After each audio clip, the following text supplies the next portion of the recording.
ଜୟ ଜଗନ୍ନାଥ ସାଙ୍ଗମାନେ। ଆଜି ଆମେ ରାତିରେ ଜଲ୍ଦି ଜଲ୍ଦି ଖାଇ ପିଇ ଟିକେ ଶୋଇବାକୁ ଚାଲି ଆସିଥିଲୁ। କାହିଁକିନା ହେଇଥିଲା ନମିତାଙ୍କର ଦେହ ଖରାପ।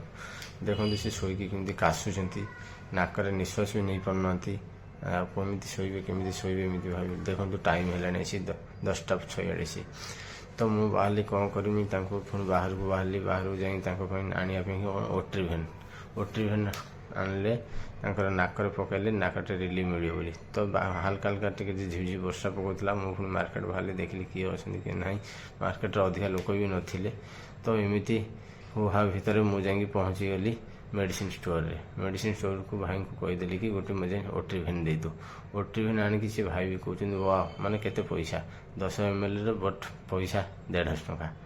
ତ କ'ଣ କରିବା ଆଉ। ତ ନାକରେ ପକାଇବା ପାଇଁ ଏଟା ରିଲିଫ୍ ମିଳିବ, ତ ସେଥିପାଇଁ ନେଇକି ଆସିଲି।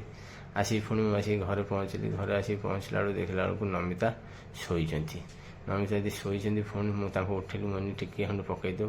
ସେ ନିଜେ କହିଲେ ଦିଅ ମୁଁ ପକାଇଦେବି। ମୁଁ କହିଲି ଲାଷ୍ଟରେ ମୁଁ ପୁଣି ପକାଇଦେଲି ତାଙ୍କ ନାକରେ ଟିକେ ଖଣ୍ଡେ ପକାଇ ସାରିଲା ପରେ ତାଙ୍କୁ ଦେଖନ୍ତୁ ସେ ଟିକେ କେମିତି ରିଲିଫ୍ ମିଳିଲା। ସେ ଏବେ ଦେଖନ୍ତୁ କାଶୁଛନ୍ତି କେମିତି।